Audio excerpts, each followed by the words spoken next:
All right, shalom, shalom, brothers and sisters. Your brother Kazaki back. I believe this is part 5, and we are dealing with the teaching of our dear brother back here, Brother Adam. Brother Adam Maarschalk, I think that's how you say his name. And now, brothers and sisters, let me say this, brothers and sisters. Please don't be offended at the way I present my lessons, because I really don't care.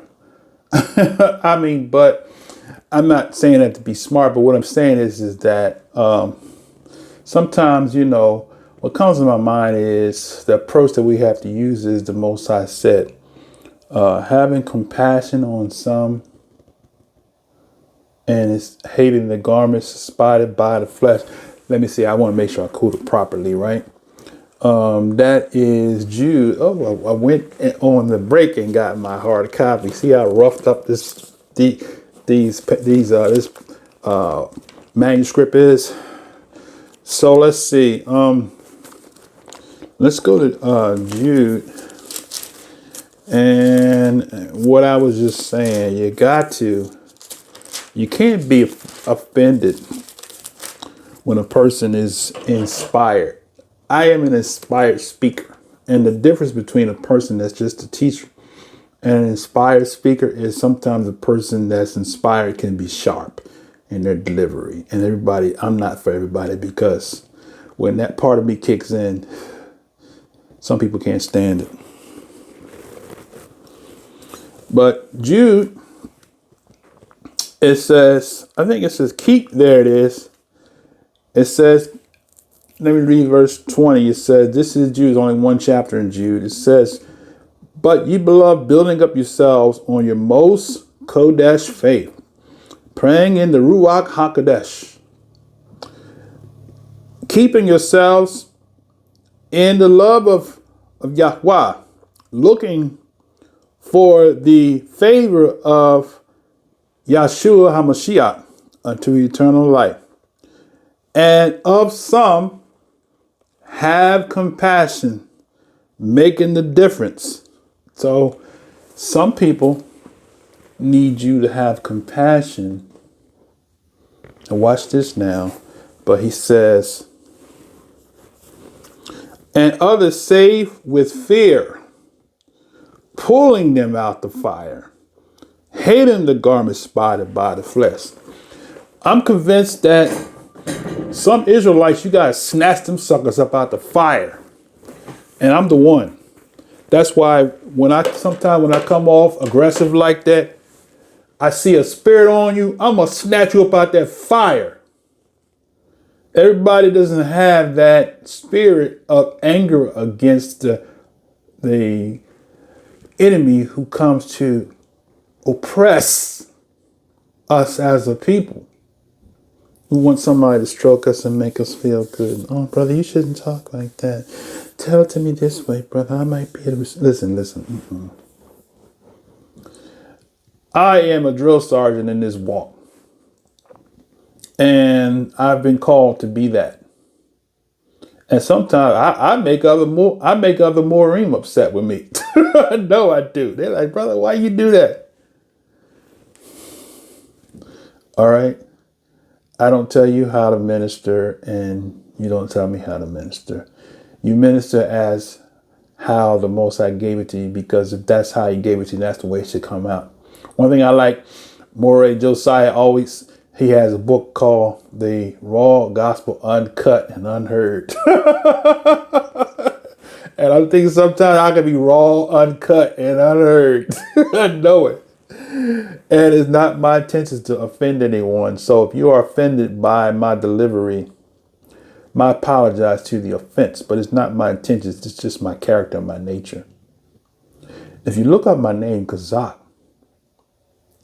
that's the Hebrew word for strong. That's my character. And I can't be nothing other than what my character is. And Kazak Yah, my strength is in Yah. All right.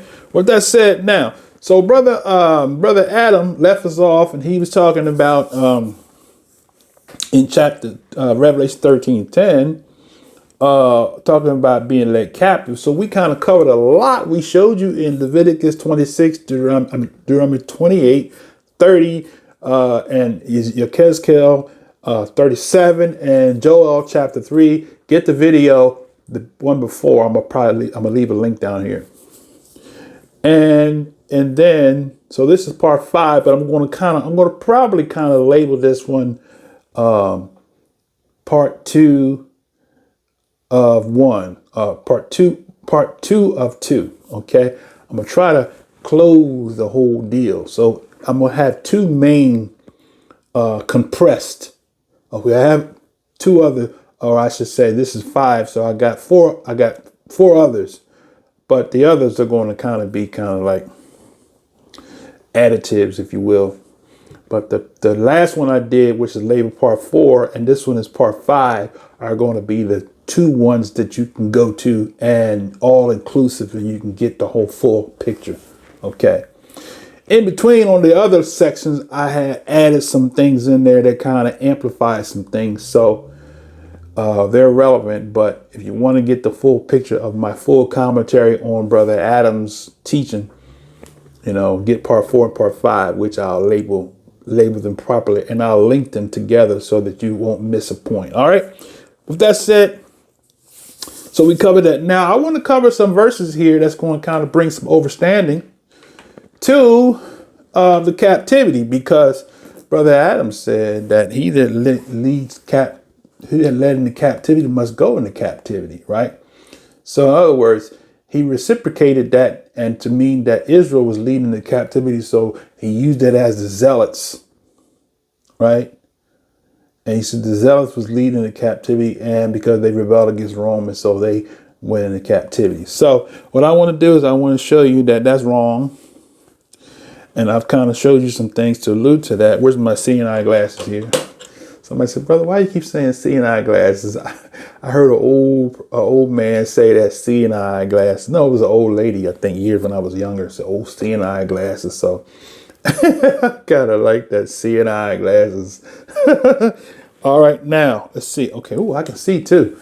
I now know why she says seeing eye glasses. Okay, now, so what I want to do is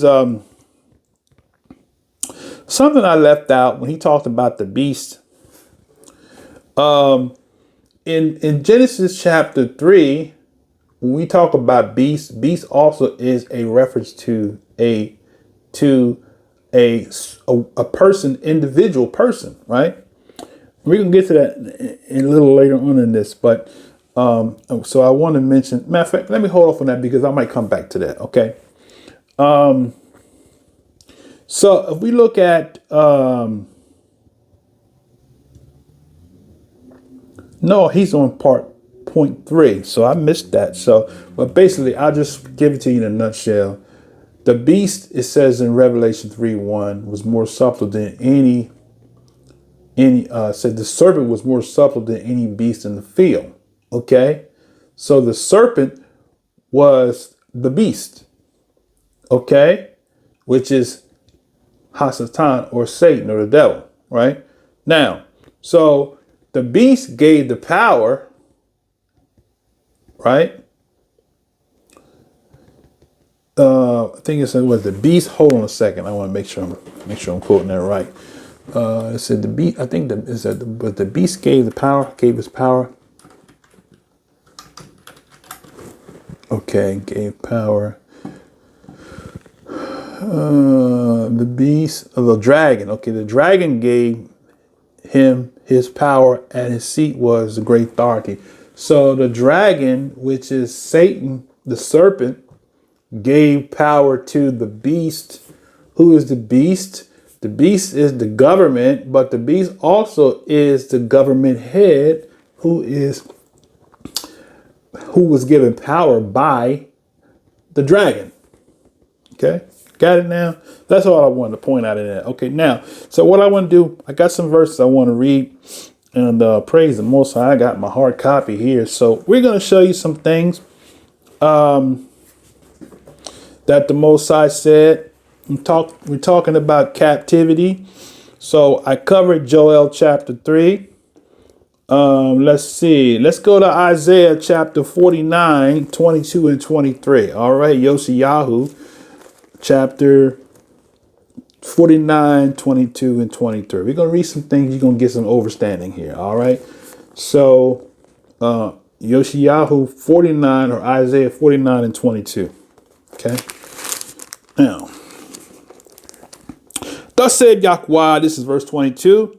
Behold, I will lift up my hand to the Gentiles and set my standard to the people, and they shall bring thy sons in their arms, and thy daughters shall be carried upon their shoulders. Okay. Now, so remember we was talking about he said in Revelation, he that led into captivity shall go into captivity, and he referred that to Israel. The he that led into captivity is not Israel. It is the beast. And here we see it here, the nations. So the Most High said that he will lift up his hand to the Gentiles. Okay. So who's ruling the system right now? The Gentiles, Europeans. All right. And he said, I will set up a standard to the people, and they shall bring thy sons in their arms, and thy daughters shall be carried upon their shoulders. So if Israel was, all the judgment was fulfilled in the first century Israel, and Israel is no more, and the church is taking the place, then what are we talking about here? Okay.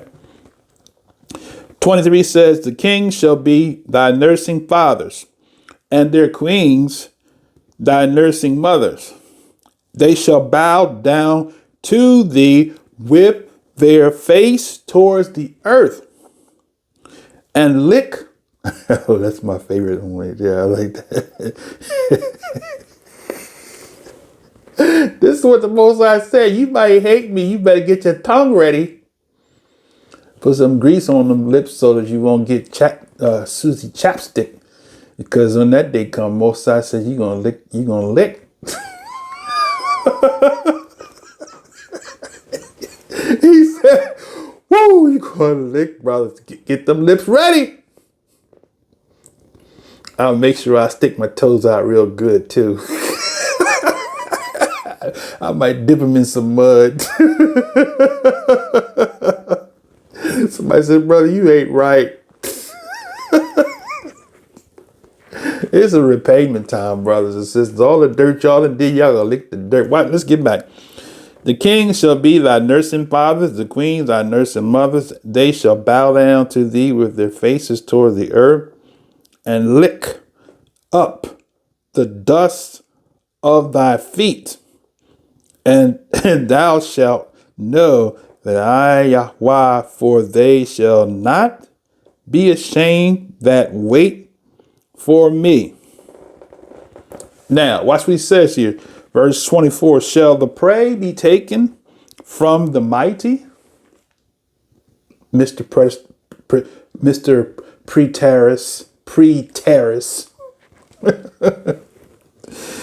Shall the prey be taken from the mighty, or the lawful captive delivered? But, remember I said when you see that word but, it's some serious kicking about to go on up in here, right?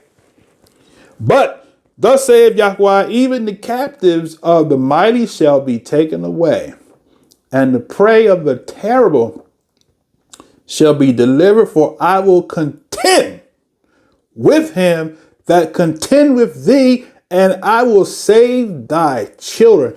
That's a promise to the children of Israel. That prophecy has not been fulfilled. And I will feed them that oppress thee with their own flesh, and they shall be drunken with their own blood, as with sweet wine, and all flesh shall know that I, Yahweh, am thy Savior and thy Redeemer, the mighty one of Yaakov. Tell the devil to put that in his pipe and smoke it. That's how the sisters used to do back in the hood when they said something and they do their head like that, do their finger. I don't care. I already know the end, so you can get mad and you can challenge and you say, all right, you Hebrews right. You know what? You're making your whooping hard. Just suck it up. You better learn a lesson from Brother Dana Stevenson. He know what's coming. Check his channel out. David Stevens. Dana Stevens. I keep saying Stevenson. Dana, check his channel out. He's warning you Hebrews. I mean you Gentiles, you heathens. He's warning you that it's coming a day of reckoning. Right? You better start getting ready. All right, now let's go to Yoshiyahu chapter 60. Oh man, I love Yoshiyahu. He's a bad boy, isn't he? Won't he do it? All right, chapter 60. This is one that years ago when the Most High gave us, I was like, oh man, this is hot. This is hot off the press, right? All right, here we go. Rise, shine, for the light is come, and the kabod. I say kabod because glory is a deity. We don't want no glory. We want kabod. We want the weight, the splendor, the might of the Most High, the wealth, the riches of his essence and nature. That's what we want. And the kabod of Yahweh is risen upon thee, for behold, the darkness shall cover the earth, the gross darkness the people, but Yahweh shall arise upon thee, and the kabod shall be seen upon thee. Who is he talking about, brothers and sisters? The Israel that you said was judged and exists no more because there's a new spiritual Israel, Mr. Preterist, Preterist. And the Gentiles shall come to thy light, and kings to thy brightness of the rising. So the Gentiles that hate you, that want to keep you under them, make America great again. He said they're going to come to your light. Verse 4, lift up thine eyes round about and see all. They gather themselves together. They come to thee. Thy sons shall come from far, and thy daughters shall be nursed at thy side. See that? Same thing we read in Ezekiel 37, Joel chapter 3. All right. Then thou shalt see and flow together, and thine heart shall fear and be enlarged, because the abundance of the sea shall be converted unto thee. The forces of the Gentiles shall come unto thee. Brothers and sisters, Israel is not done. The Most High going to grab us and the Gentiles, the forces, all the forces, the wealth, the riches, and the armor, because it's going to be a fight. We're going to show you that in a few more verses. I mean, in another place. Okay. Then verse 5, shall thou see and flow together, thine heart shall fear and be enlarged, because the abundance of the sea shall be converted unto thee. The forces of the Gentiles shall come unto thee. The multitude of camels shall cover thee. The dromedaries of Midian and Ephah, and all from Sheba shall come. They shall bring gold. Oh, my mercy. I say the wealth of the wicked is laid for the just. During that millennial kingdom is when you're going to see all the wealth of the world laid at your feet. Isn't that wonderful? They shall bring gold and incense. They shall show forth the praises of Yahweh. All the flocks of Kedar shall be gathered together unto thee. The rams of Naboth shall minister unto thee. They shall come up with acceptance of mine altar, and I will esteem the house of my kabod. Who are these that fly as a cloud and as doves to their windows? Surely, here's the kicker,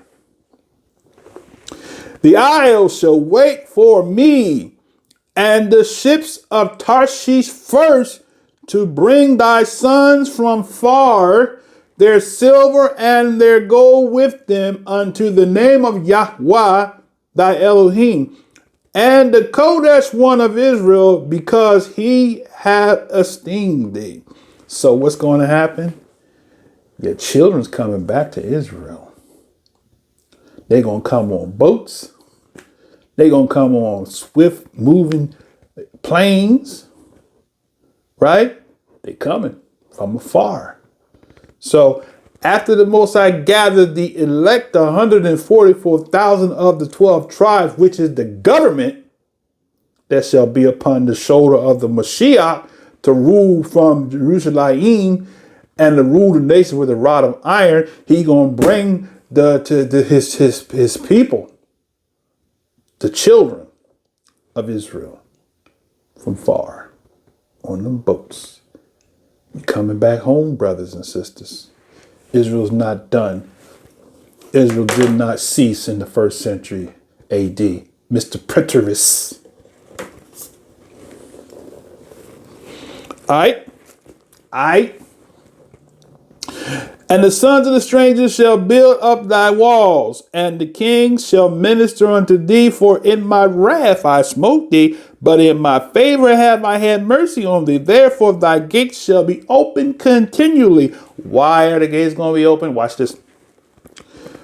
They shall not be shut day nor night, that men may bring unto thee the forces of the Gentiles, and that their kings may be brought. Right? So he said the last shall be first. That's what the Messiah said, right? So the last, the smallest one, the one that you said is beneath you, is going to be a king. He's going to be your king. You're going to have to report to him. You know how in corporate America, this is who I report to? You're going to report to them, to us. How you like me now? You mad as hell right now, ain't you?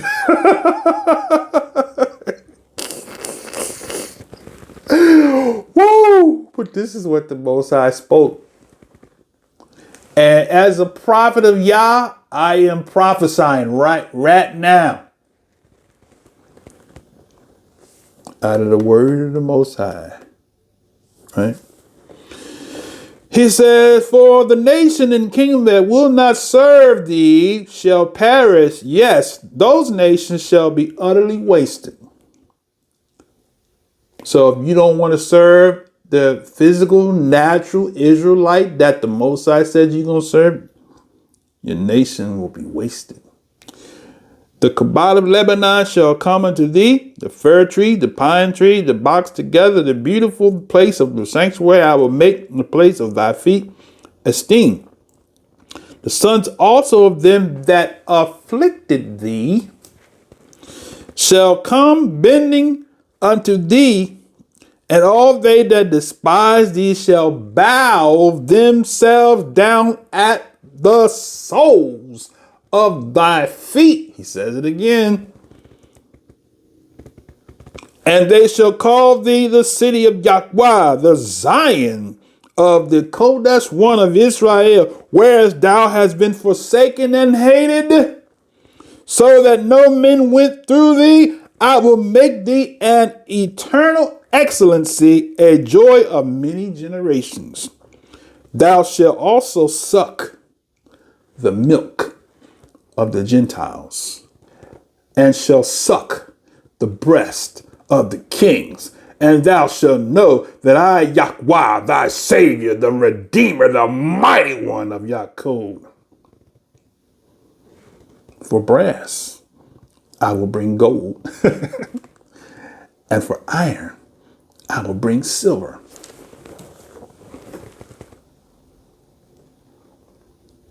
And for wood, brass. And for stones, iron. I will also make thy officers peace, and thine extractors righteousness. Violence shall no more be heard in thy land, wasting nor destruction within thy borders, but thou shalt call the walls salvation and thy gates praise, or Tehillah in the Hebrew. The sun shall be no more thy light by day, neither for brightness shall the moon give light unto thee, but Yahweh shall be unto thee an everlasting light, and thy Elohim thy esteem. Thy sun shall no more go down, neither shall the moon withdraw itself, for Yahweh shall be thine everlasting light, and the days of thy mourning shall be ended. Okay? Thy people also shall be all righteous. They shall inherit the land forever. Israel ended in the 1st century AD, Mr. Preterist. A little one shall become 1,000, oh my, and a small one a strong nation. We read that somewhere else, right? And I, Yahweh, will hasten it in his time. That's the prophet Yoshiyahu. Israel never saw that. So to say it was fulfilled in 1st century AD, you have lost your ever loving mind.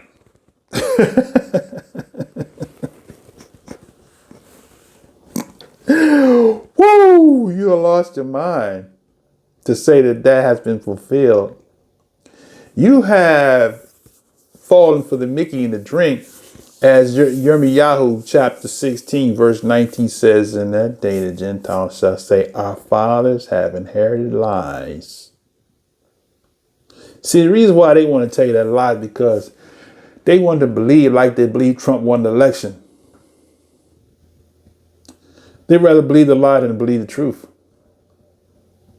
Truth of the matter is the people voted for Trump. No. That was not the Spirit speaking. The record tells the people voted for Biden. Trump never won by a landslide. Nowhere, under no poll was he ahead. You follow the false media. No, we follow the states. You can go to the state websites, is what I did. He was never ahead. Okay? Now, with that said, so now, which leads me to chapter 61. All right, 61. The Spirit of Yahweh Elohim is upon me, because Yahweh have anointed me to preach the good tidings. Is that what I want? Verse 1. Is that the one I want? Hold on. 61. Okay, yeah, okay, I'll read it. So this is the message. Okay, now. Oh my. Somebody said, brother, you should be preaching the gospel. This is what the gospel is. Listen. And I don't use that word, but for you, I'll use the gospel. Okay. We don't want no God spell on us. Right? But it says here, the Spirit of Yahweh Elohim is upon me, because Yahweh have anointed me to preach good tidings to the meek. He have sent me to bind up the brokenhearted, to proclaim liberty to the captives, and opening of prison to them that are bound. So this message is to Israel, not to the church.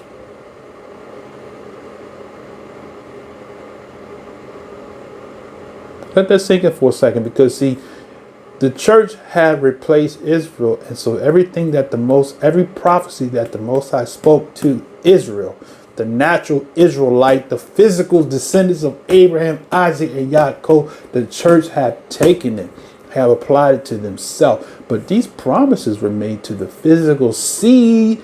And if you want to be a partaker of that, you can, but it is a specific prophecy to the physical seed. All right? Got it now? It says to proclaim the acceptable year of Yahweh and the day of vengeance of our Elohim, to comfort all that mourn. See, the Most High has a day of vengeance. When does that happen? At the end of the Gentile reign. Okay?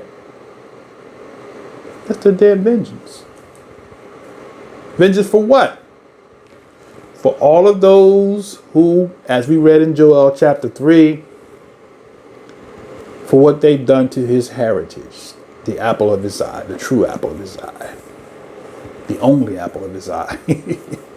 It says, to appoint unto them that mourn in Zion, to give unto them beauty for ashes, the oil of joy for mourning, and the garment of praise for the spirit of heaviness, that they might be called the trees of righteousness, the planting of Yahweh, that he might be esteemed. So right now, Israel is not being called the tree of righteousness, because why? In captive lands, in the enemy's lands.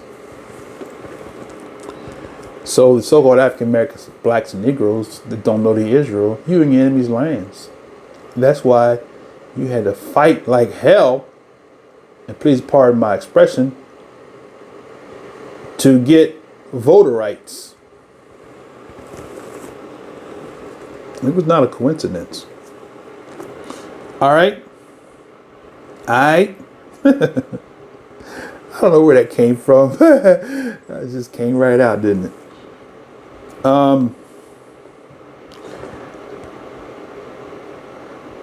Verse 4. This is Yoshiyahu 61:4. And they shall build the old wastes, they shall raise up the former desolations, they shall repair the waste cities, the desolations of many generations. And strangers shall stand and feed your flock. Right? And the sons of the aliens shall be your plowmen and your vine dressers. So all of that is connecting to he that led into captivities must go into captivity. The last shall be first, and the first shall be last. When does that happen? At the return of the Messiah. Deuteronomy 20, he said, I will make you the tail. Right? Fact of the matter is, black people are the tail today.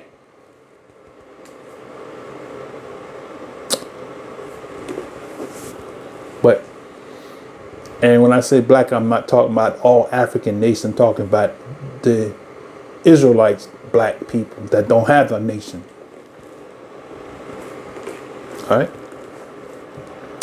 So he says, the strangers shall stand and feed your flocks, verse 5, and the sons of the aliens shall be your plowmen and your vine dressers. So he says, so that's going to be the reverse. We saw in Joel chapter 3 that they are going to take your sons and daughters into captivity, right? So he said, he that leads into captivity must go into captivity. So now we understand what that's talking about, right? But you shall be named the priest. Aha! What was the original precept, original call? Exodus chapter 19. He wanted the whole nation of Israel to be the priest. Israel rejected it. Say use Moshe, and then Moshe appointed 70, and then the rest is history, right? But now the Most High said, you shall be named the priest of Yahweh. Men shall call you ministers. They shall call you the ministers of our Elohim. You shall eat the riches.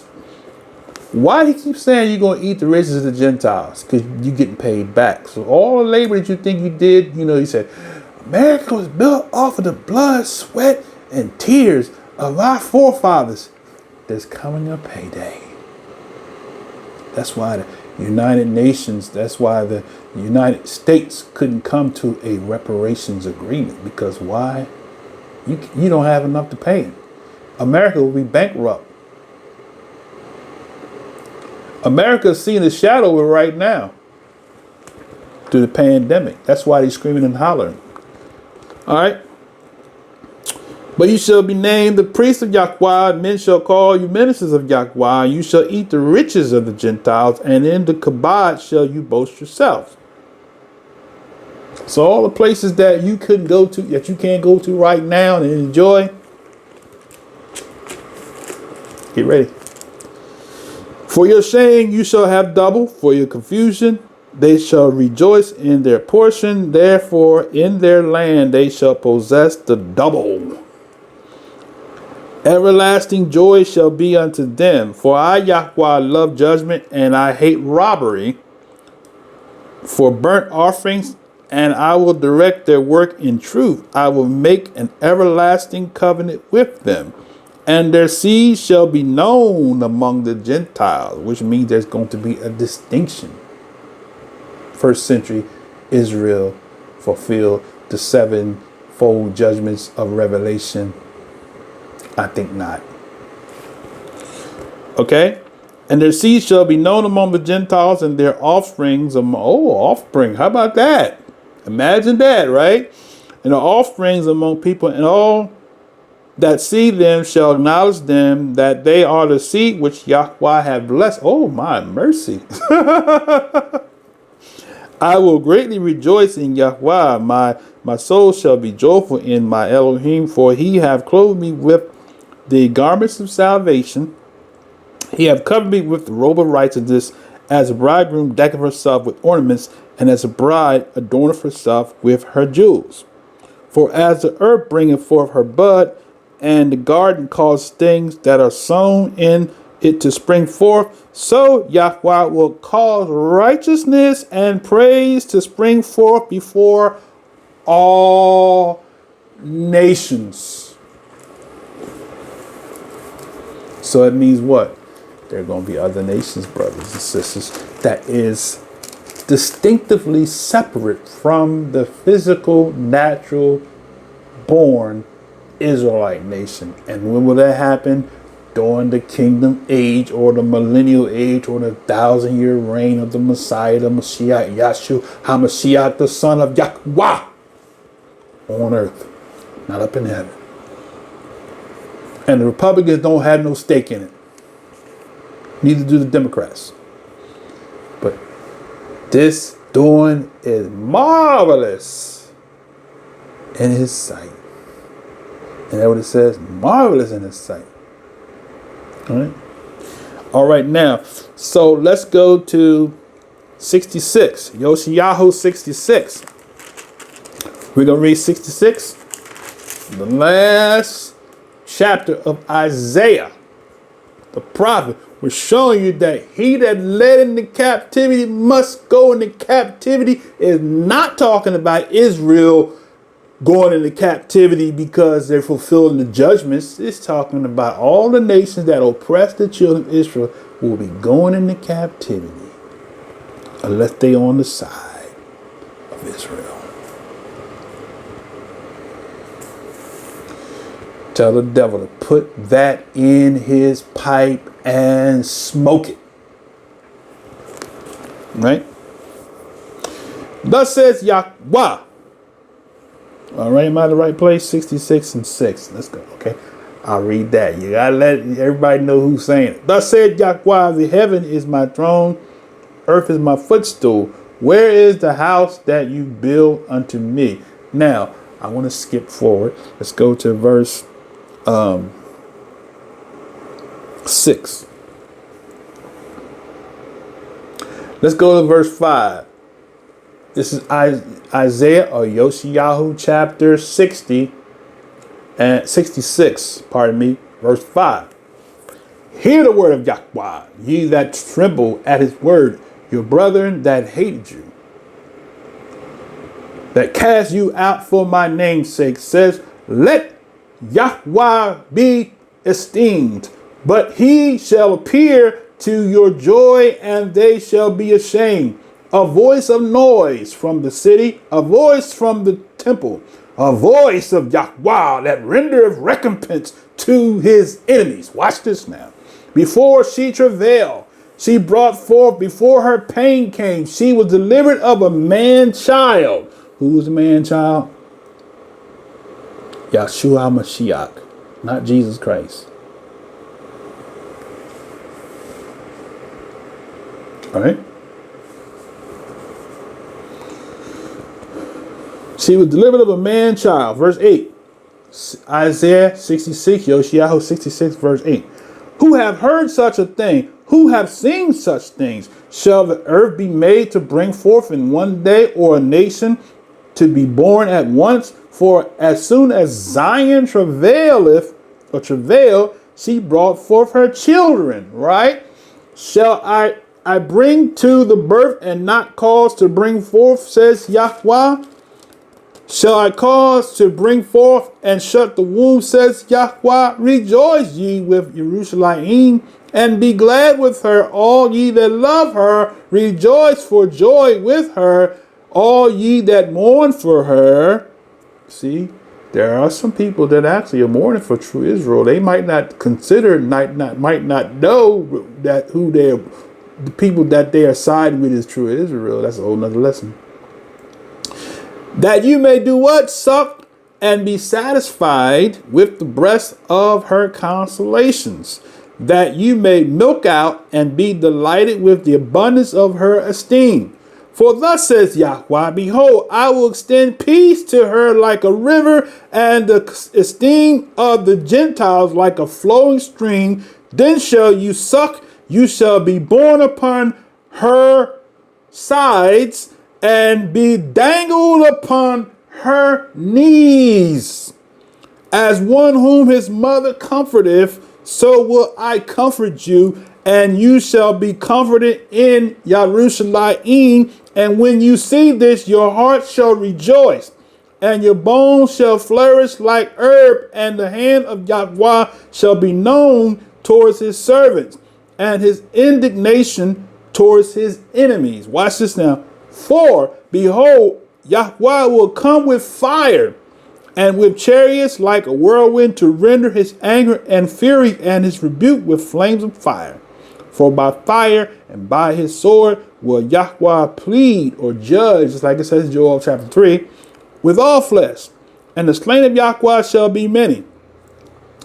They that sanctify themselves and purify themselves in the gardens behind one tree in the midst, eating swine's flesh, and the abomination and the mouse shall be consumed together, says Yahweh. For I know their works and their thoughts. It shall come that I will gather all nations and tongues, and they shall come and see my esteem. And I will set a sign among them. I will send those that escape of them into the nations, to Tarshish, Pool, Lud, that draw the bow, to Tubal, Yavan, right? To the isles far off that have not heard my fame, neither have seen my esteem, and they shall declare my esteem among the Gentiles. See that? So that's when the revival takes place. It's actually going to be a day of redemption for the Gentile nations. After Israel is home, true Israel, me, and people that are of my ethnicity, my ethnic group. We are the people of the book. All right? Let me stop saying that. And they shall bring all your brethren for an offering unto Yahweh out of all nations upon horses. Now we read that earlier, right? Talk about they coming on the ships, right? They shall bring them for an offering unto Yahweh out of all nations upon horses and chariots and litters and upon mules and upon swift beasts to my Kodesh mountain, Jerusalem, says Yahweh, as the children of Israel bring an offering in a clean vessel unto the house of Yahweh. And I will also take them for priests and for Levites, says Yahweh. For as new heavens and new earth, which I will make, shall remain before me, says Yahweh, so shall your seed and your name remain. Which means Israel did not cease to exist in the first century AD. We were not replaced by the church. And it shall come to pass that from one new moon to another, from one Shabbat to another, shall all flesh come to worship before me, says Yahweh. So you're going to keep the new moons, and you're going to keep the seventh day, not the first day, Sol Invictus, sun worshippers. And they shall go forth and look upon the carcasses of the men that have transgressed against me, for the worm shall not die, neither shall the fire be quenched, and they shall be an abhorrence unto all flesh. See that? So that's who's going into captivity. All those that oppress the physical, natural born Israelites that were scattered via the transatlantic, trans-Saharan slave trade. All right. Now, let's go to Yechezkel. Got one more place. We're gonna go back to Brother Adam. He's waiting to speak. Ezekiel, Yechezkel, chapter 44. We're gonna read 2 verses there. All right.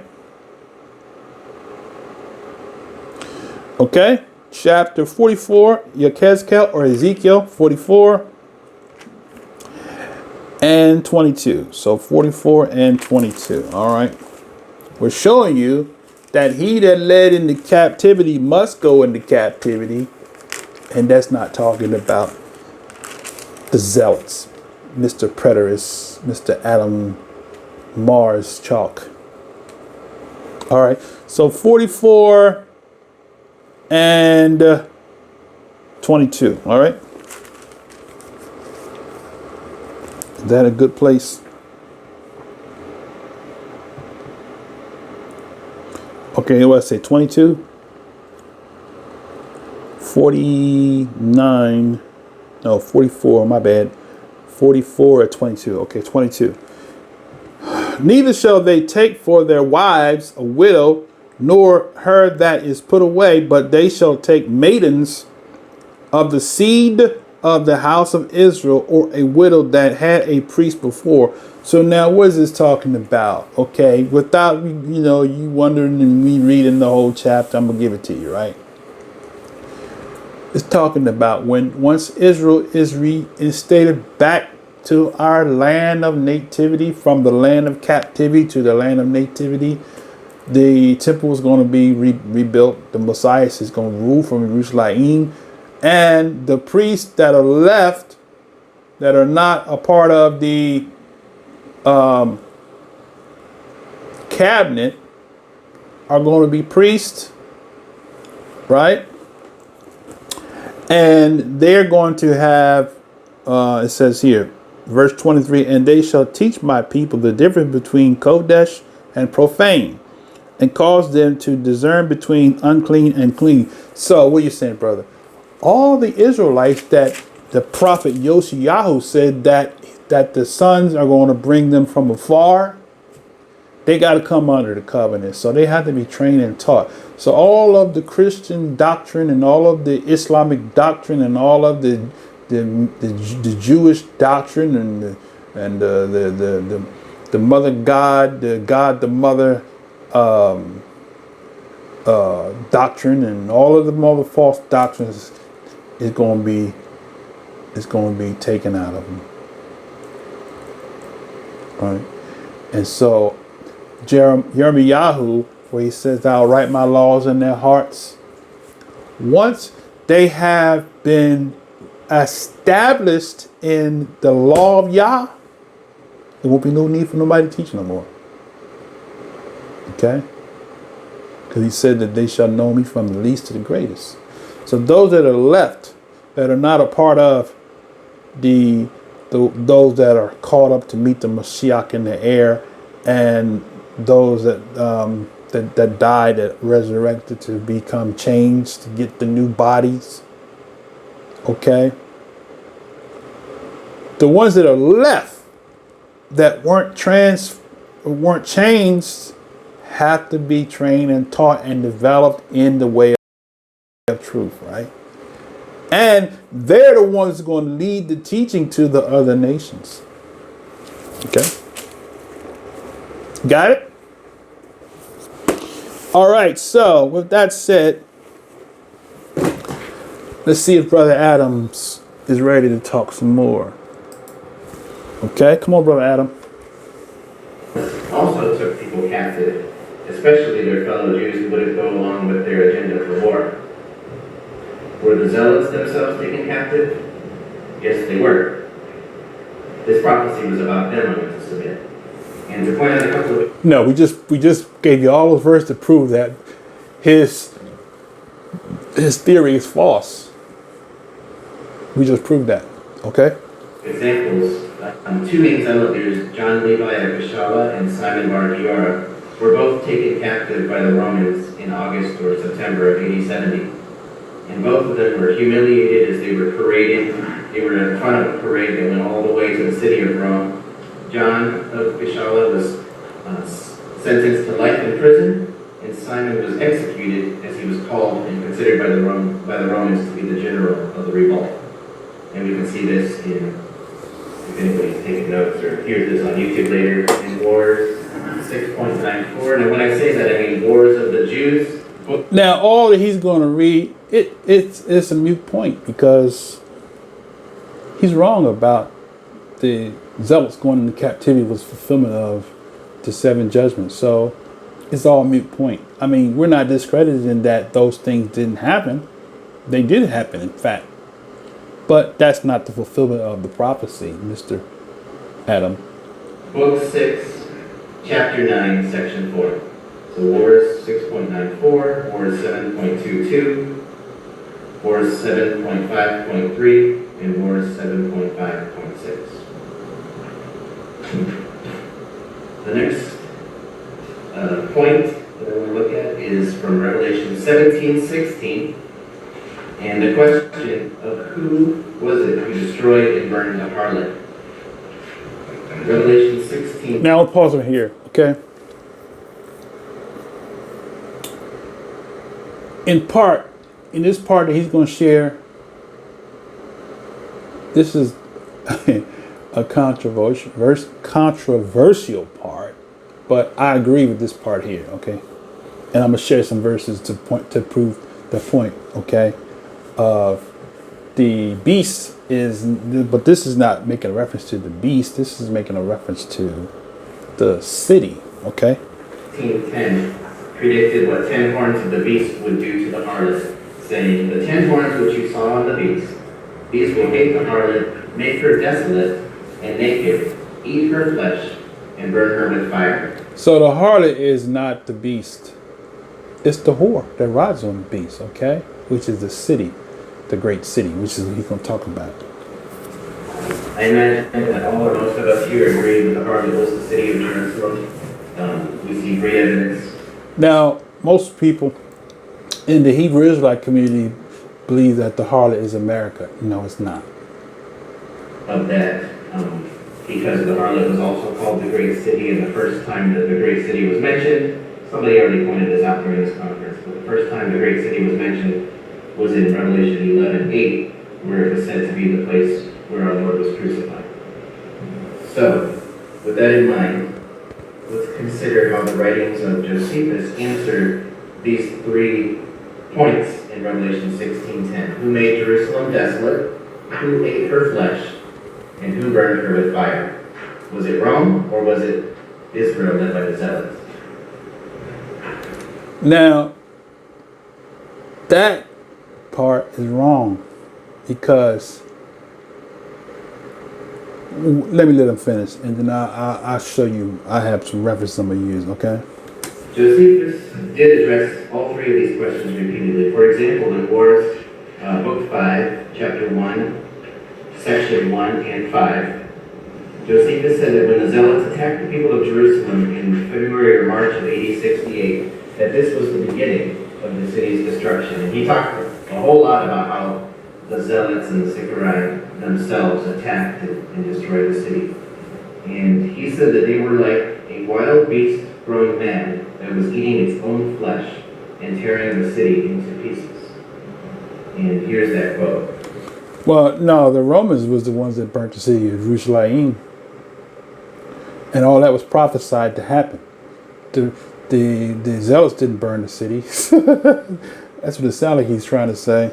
Now, as to the attack the Zealots made upon the people, which I esteem the beginning of the city's destruction, it hath been already explained after an accurate manner, as also whence it arose, and to how great a mischief it was increased.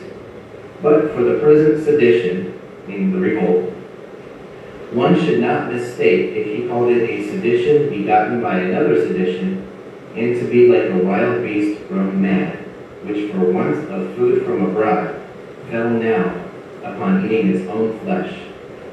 And now as the city was engaged in a war from all sides, from these treacherous crowds of wicked men, the people of the city between them were like a great body torn in pieces. So he very much described these men as beasts, as a wild beast collectively who were eating its own flesh. Josephus also said in Wars. No, you can't do that. I mean, the men are not the beast. So what he's doing is he's making the Zealots and these particular individuals that he's talking about, making them to be the beast that destroyed or set the city on fire. No, that's wrong. Verse 5.6.1, that the Romans showed more kindness to Jerusalem than the Zealots did. He said, for they never suffered anything that was worse from the Romans than they made each other suffer. I won't read this whole quote, but he goes on and says that the Romans did a greater kindness, for I want to venture that the sedition destroyed the city, not the Romans, but the sedition, the revolt of the Zealots, is what destroyed the city. No. This guy, he must have been on drugs and he was writing that. Everybody historically knows that the Romans, under Titus, historically wise, and maybe we can do a whole nother dissertation on that. He's off about that. It wasn't the Zealots that destroyed the city at all. I mean, it was the Romans that destroyed, that besieged Jerusalem and burned it with fire. Having been to Israel and seeing and knowing the history of the city of Jerusalem, we know that it was set on fire many times, and I have many references you can go to. Mosiah prophesied that he would set it on fire in Yirmiyahu chapter 51. You can read verses 1 through 35. I'm not going to do it for the sake of time in this video.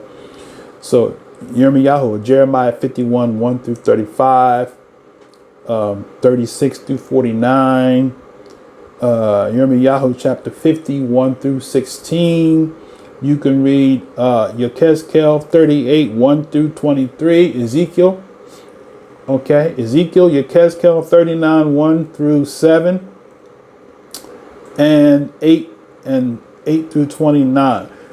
I'll read one. I'll read Yechezkel 39 and 7. So let's do that right quick. All right. Ezekiel or Yechezkel chapter 39 and verse 7. It says what?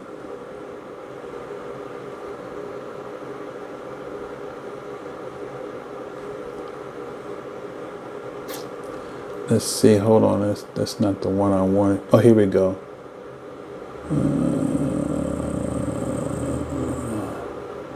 No, that's not the one I wanted. Okay, I don't want to have to read the whole chapter. But hold on a second. That's 39. Let's see if I can pull it up right quick.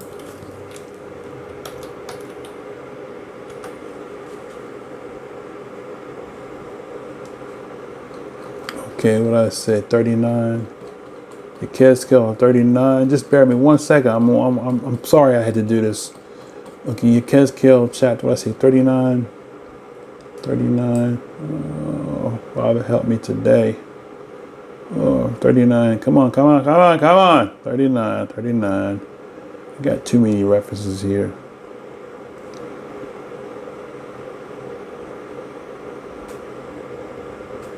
Okay, we're at Yechezkel now. Okay, what I said, 39. Okay. Okay, here we go. 39.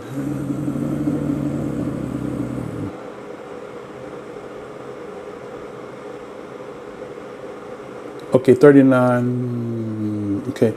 39 and 9. It says in Yechezkel 39 and 9, and they that dwell in the cities of Israel shall go forth and shall set on fire and burn the weapons, both feet, shields and bucklers and bows and arrows. That's not the one I was looking for.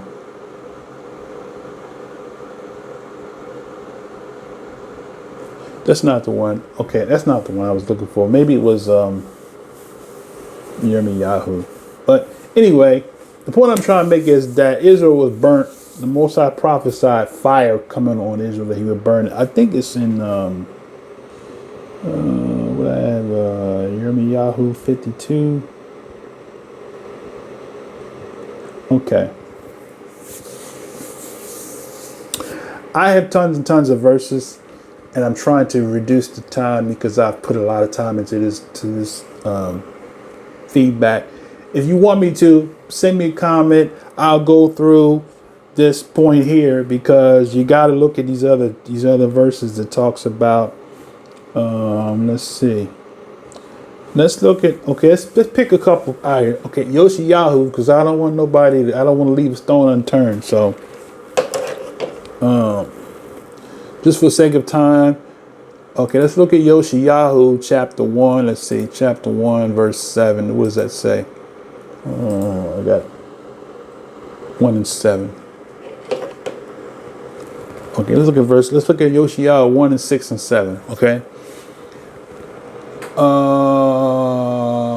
Let's see. Oh, I don't want to read the whole thing. I hate coming in the middle of a verse because that's where you get false teaching, when you take one verse and just pop it out.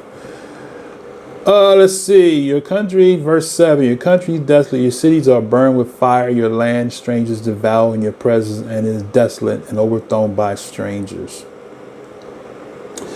That's Yoshiyahu 1 and 7. Nehemiah 1 and 3. Let's see. What does that say? Nehemiah, Nehemiah 1 and 3. Let's see. Just to read a few. 1 and 3 says what?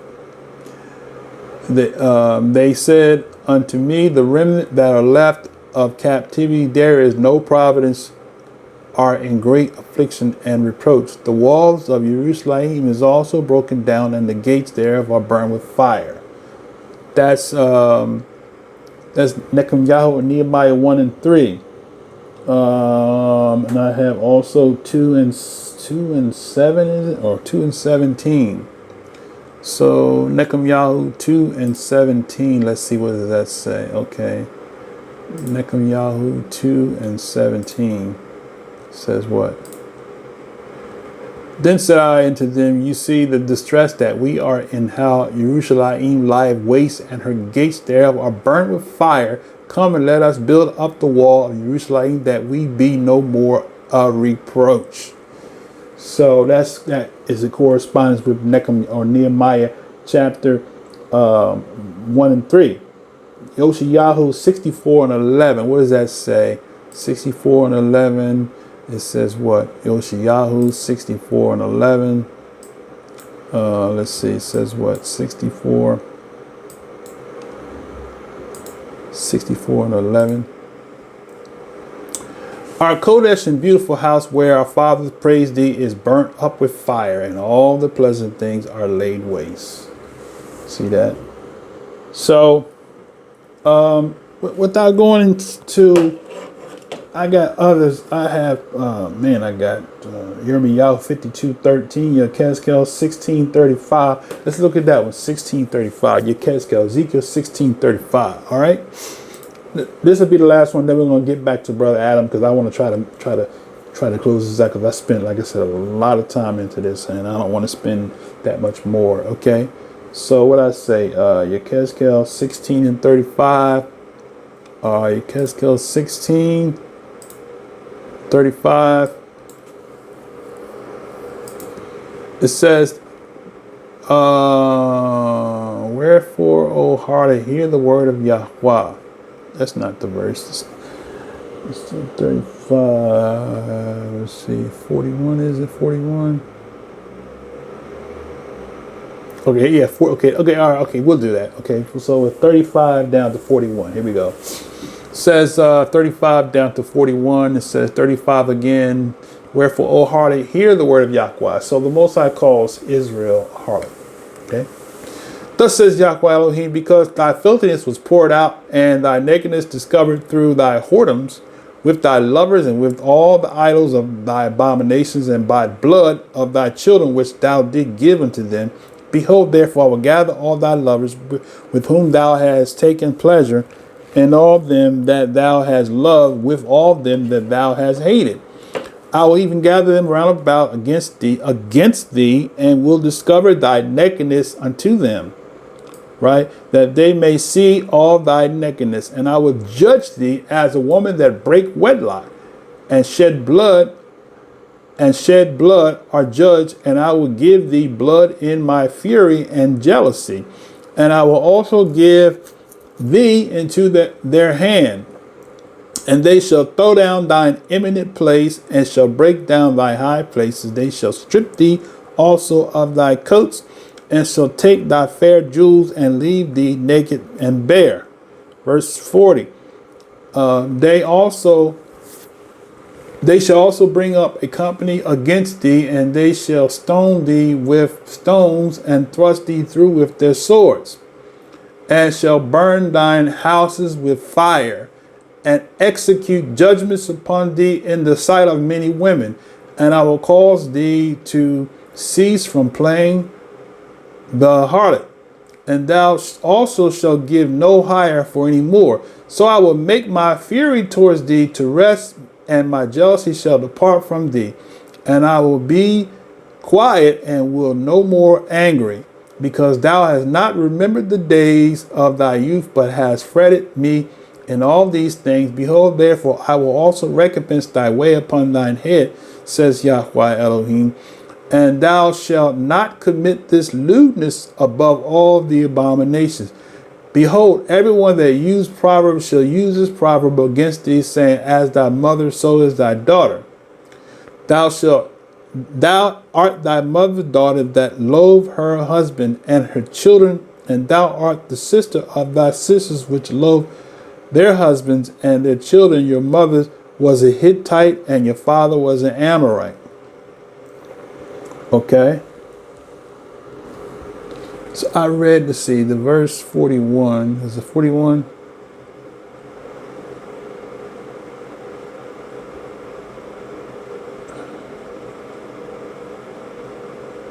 Okay.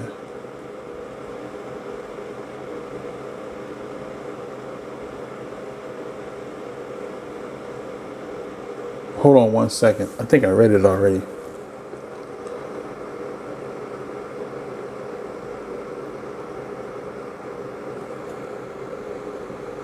Hold on one second.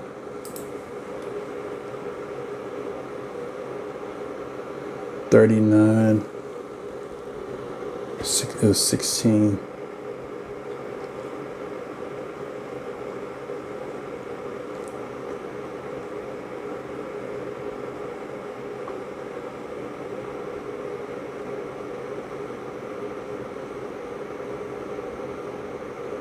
Right, okay, it was verse 41. That was the one. I read verse 41. So that was the one I was looking for.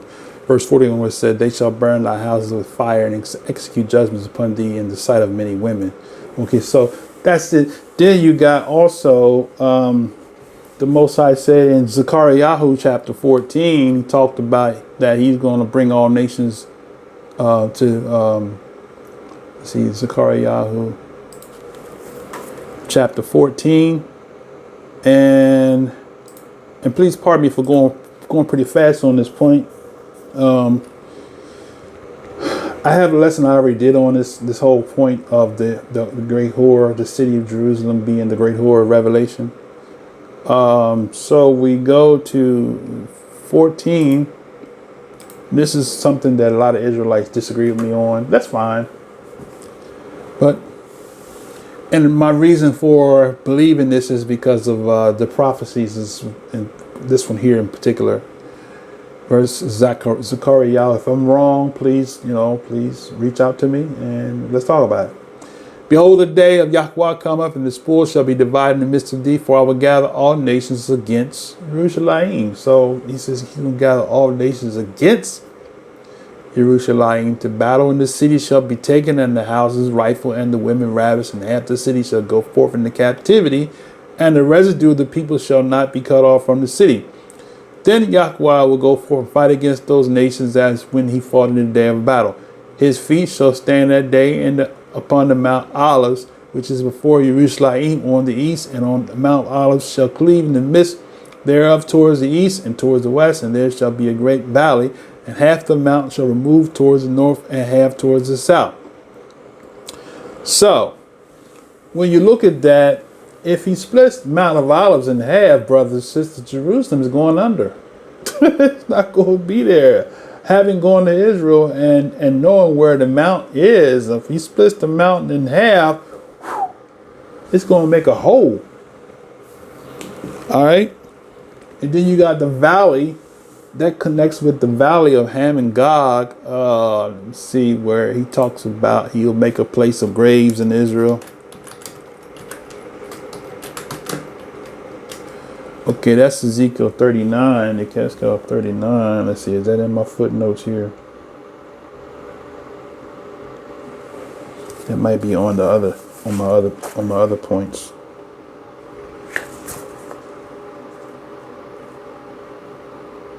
Okay.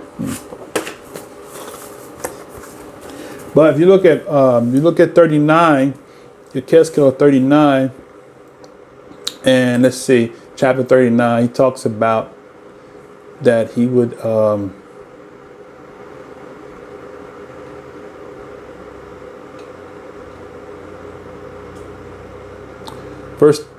chapter 39 verse 9 says, they that dwell in the cities of Israel shall go forth and shall set on fire and burn the weapons, both shields and bucklers and bows and arrows and handstaves and spears, and they shall burn them with fire 7 years.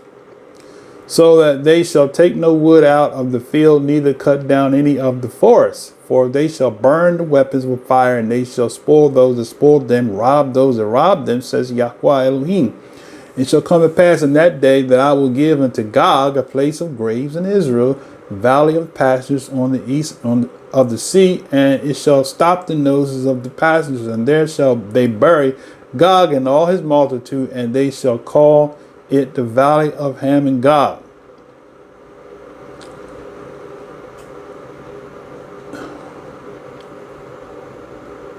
Okay, so you read the whole chapter, but it's a lot of stuff a lot of purging is going to take place with Israel, and I believe part of that purging is going to be that fire. Okay, so with that said, I don't want to continue. If you disagree with me, that's all fine and well. If you want to dialogue with me, we can dialogue about it, right? A lot of Israelites fell out with me over that. Okay, but it's something that the brother pointed out, and this was not something I got from him. I got this years ago from just reading it, where in Revelation it talks about, it calls it the great city, right? And all right, so we go to Revelation, and let's see, Revelation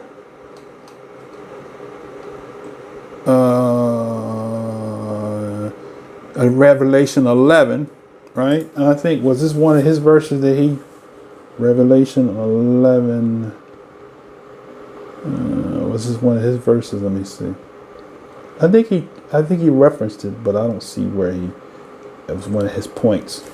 But you go to Revelation 11,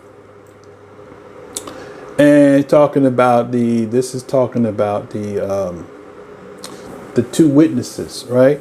The two witnesses that will prophesy in the streets of Jerusalem. Okay, let's see. Verse 3 says, this is Revelation 11:3. I will give power unto my two witnesses, and they shall prophesy 1,260 days, clothed in sackcloth. These are the two olive trees that the two candlesticks standing before Elohim of the earth. If any man will hurt them, fire proceed out of their mouth and devour their enemies, and any man will hurt them, he must be in this manner killed.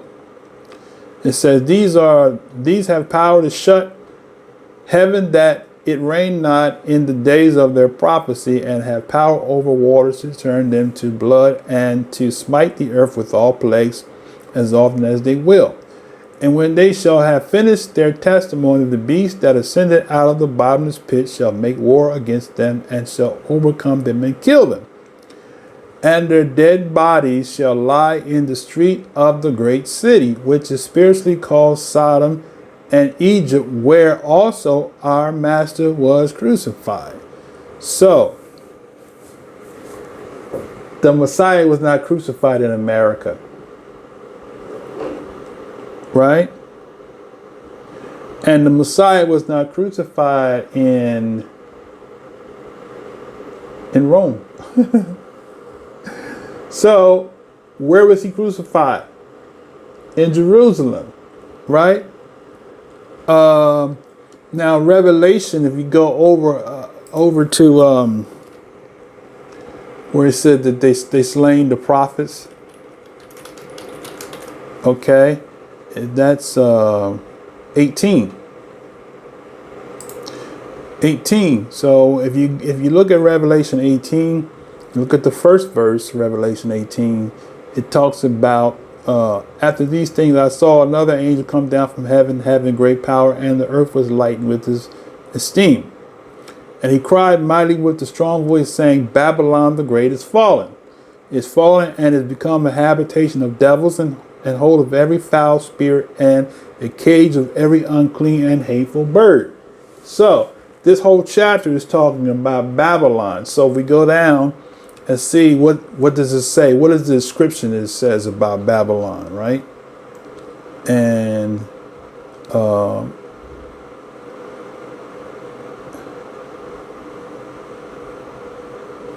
let's see, where am I at? The verse that I wanted to okay, verse 24. Okay, Revelation 18:24, right? It says, in her was found the blood of the prophets and the saints and of all that were slain upon the earth. So this Babylon was where the prophets were slain and the saints and all that were slain upon the earth.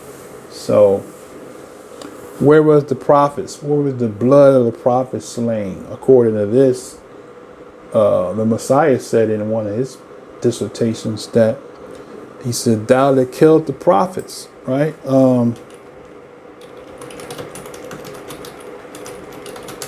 And this is kind of like a expedited version of this of my sharing on Babylon, the great city. So this is definitely not an all-inclusive teaching. So if you, like I said, if you want more and you want me to go in more detail, I have a lesson I did years ago somewhere on my blog talk channel back in the blog talk days. Let's see, I think it might be still out there.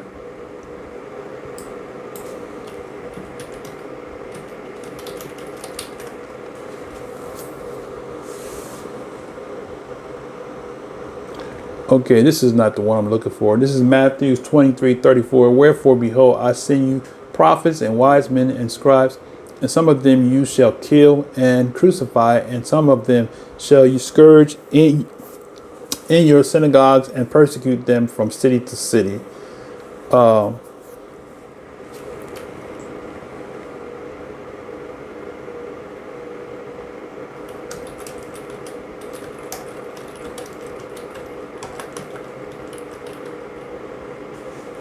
Okay.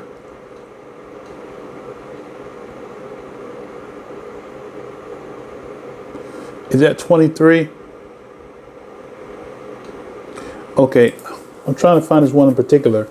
Matthew's, let's see. Hey, that's it. That's it. There it is. Okay, all right. Matthew's 23, Matthew 23:37. O Jerusalem, Jerusalem, thou that killest the prophets, and stoneth them which are sent unto thee, how often will I have gathered thy children together, even as a hen gathereth her chickens under her wings, and you would not. Okay, behold, your house is left unto you desolate. For I say unto you, you shall not see me henceforth till you shall say, Brukatah Yahweh. Okay, so the prophets were slain in Jerusalem, and that's the whole gist of that. Okay, now, so brother, to his credit, in part on this point, he's right about the city, but that in no wise does that mean that that prophecy of the city being judged was completed in the first century, because it's a future judgment on the same city, is what I'm saying. So he's right in the sense saying that the city is the whore, but the timing is wrong. Okay? All right, let's see what else he got. And the Romans simply destroyed the sedition, which was a much harder thing to do than to destroy the walls, so that we may justly ascribe our misfortunes to our own people. So Josephus said that the misfortunes of Jerusalem must be put on our own people, these zealots, not on the Romans. Okay, let's see. Okay, now, and then the question about the fire, who did Josephus say was responsible for the fire?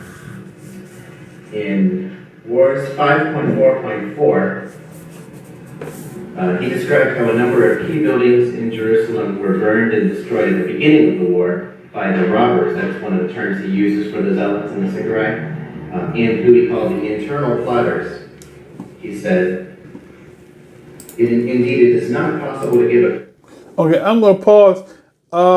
He has one more point. I'm not going to play it because I will tell you what his point was. He says Revelation 13:5, 3 through 5 is the beast. The beast, what he says, the beast was as it relates to those who dwell on the earth. Okay. He keeps saying the earth is the earth. The word for earth is talking about Jerusalem, which he's wrong, because his point is the judgments on the earth was the judgments on Jerusalem, which he's wrong, because you can't use the word for earth that uses the same Greek word gay and have it only mean Jerusalem in certain points. Because if that word means Jerusalem, then it would mean Jerusalem everywhere else where you read it. And that's not true. So with that, I have, if you go to Matthew 12:24, just to show you a simple comparison that how that does not hold true. And you go to, let me see, let me pull my scriptures up here. What did I say? Matthew 12:42. So let's just point at a couple of verses here, and then I got about 7 minutes. I'm going to kind of try to knock this out. So Matthew 12:42. So we're going to find, if you look at this word earth, it says the queen of the south. This is Matthew 12:42. The queen of the south shall rise up in judgment with this generation and shall condemn it, for she came from the uttermost parts of the earth to hear the wisdom of Shalomo, and behold, a greater than Shalomo was here. Now, that word earth is the same word gay. Hebrew word gay. Gune, is it, how you say it? Forget the Greek letters, but it's is pronounced gay, which means it says contracted from a primary word soil, by extension a region or a solid part of the whole of the terrain. Okay, so to his point, at some point you can make a reference to, it's just kind of like saying a woman and a wife is not the same. All women are not wives, but they use the same word in the Hebrew, isha. Is that right? Isha, yeah. So isha could mean woman or it could mean wife, but every woman is not a wife. So you have to properly apply it in the context. See what I'm saying? So he's making the word earth, he's taking it out of context and making the word earth mean Israel. It could mean Israel, gay could mean Israel if it's used in a proper context. And just like I showed you in this particular case, earth is this earth could be a reference to Ethiopia. It says she came from the uttermost parts of the earth. So that could be Ethiopia, okay? To his point. All right. But every time you see G1093, which is gay, it's not making reference to Israel, because you got that point I made. If you go to Matif Yahoo 18 and 18, what does that say? Matif Yahoo 18 and 18, right? All right, 18. Verily I say unto you, whosoever you shall bind on earth shall be bound in heaven, and whatsoever you shall loose on earth shall be loosed in heaven. So we can't say whatsoever you bind in Jerusalem shall be bound in heaven. Whatsoever you loose in Jerusalem shall be loosed in heaven. So what am I saying? You're binding something on the earth, not necessarily just Jerusalem. So to say that gay is exclusive to Jerusalem is reading into the text. It's actually doing what they call taking it out of context and you eisegeting it versus exegeting it. You know, understand what I'm saying? So he's wrong in that regard, okay? So that revelation that he made, the point he's making about Revelation 3 and 5, I'm going to give it to you, okay? So we go to Revelation 13 and 3 through 5, and this is what he's making, what he was trying to make a point of, was Revelation 13 and 3, which says, I saw one of his heads as it were wounded to death, and his deadly wound was healed, and all the world wondered after the beast. And they worshiped the dragon, which gave power to the beast, and they worshiped the beast, saying, who is like unto the beast? Who is able to make war with him? So the beast here is referred to as a male. Israel is referred to as a female. That's the point right there that you got to look at. Okay, if you don't believe me, look at the word him. The word him is the word, this is autos, and it says self-use in the compound of 1438 of the third person with the proper personal pronoun. Okay. 1438 says heoto, which is referred to, it says, and the genitive, dative, or accusative of 846 him. Okay, they have in parentheses her, it. Okay, so I mean, okay, I'm not going to beat that, because you might try to say, yeah, well, it could. Okay, all right, well, whatever. All right, okay. That's why I don't like the Greek language, because it's kind of flaky. But in the English they put him there, but it could refer to a her too. Okay, is what I'm trying to point at.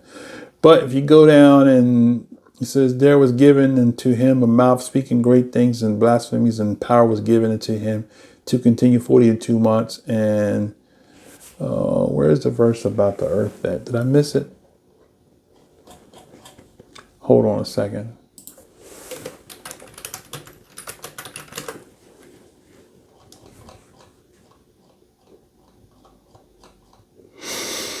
Oh, my mercy. Let's see. This is really, really a waste of time. I really don't want to deal with this because it's a point that makes no sense. Okay, he said Revelation 13 and 3 to 5, but I don't see earth in that particular verse.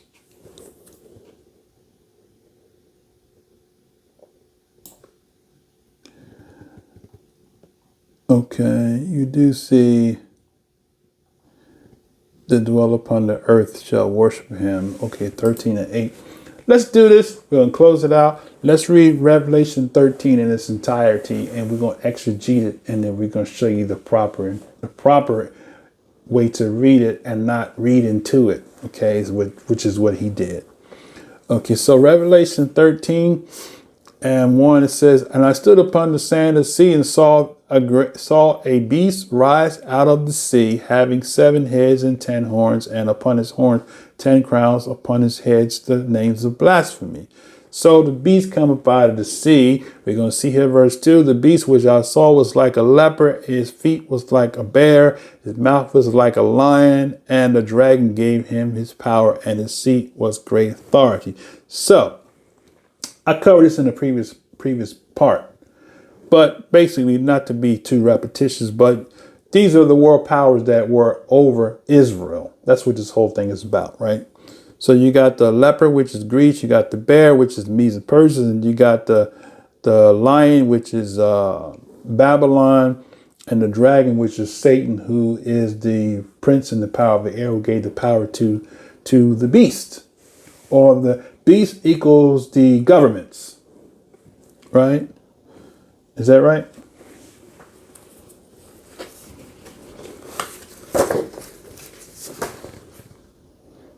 Okay. Beast equals governments and leaders or world leaders. Okay. So the beast which I saw was likened to a leopard. Now, verse 3 says, and I saw one of his heads as it were wounded to death, and his deadly wound was healed, and all the world wondered after the beast. So we're talking about Rome. We're talking about Rome fell. Okay, now he's going to explain to you how can we identify this beast. Okay, verse 4 says, they worshiped the dragon which gave power unto the beast, and they worshiped the beast, saying, who is like the beast, who is able to make war with him? And there was given unto him a mouth speaking great things, and blasphemies, and power was given unto him to continue 42 months. He opened his mouth in his blasphemy against Elohim, and blasphemed his name and his tabernacle, and them that dwell therein. We know that happened during the time with the Greeks and the Romans, because the Greeks and the Romans was worshiping Zeus. And when the the followers of Shaul converted many of the Greek people into the covenant, they turned their Zeus temples into churches. Okay? And it was given unto him to make war with the saints and to overcome them, and power was given unto him over all kindred, tongues, and nations. So this beast, how could the beast be Israel if the beast made war with the saints, which is Israel? The beast made war with itself. And all that dwell upon the earth shall worship him, whose names are not written in the book of life of the Lamb slain from the foundation. If any man have an ear, let him hear. Verse 10, he that lead into captivity shall go into captivity. He that killeth with the sword must be killed with the sword. Here is the patience of the belief of the saints. Okay, so now verse 11, he was talking about two beasts in Revelation. So you got the second one here. And behold, I beheld another beast coming out of the earth, and he had 2 horns like a lamb. And he spoke as the dragon. He exercised all the power of the first beast before him, and caused the earth and them that dwell therein to worship the first beast, whose deadly wound was healed. So I covered that in the beginning part of, I don't know if it was this lesson or the previous one before. So to make a long story short, the beast, which is the seven, right? The seven world powers, the seven governments that rule over Israel. This beast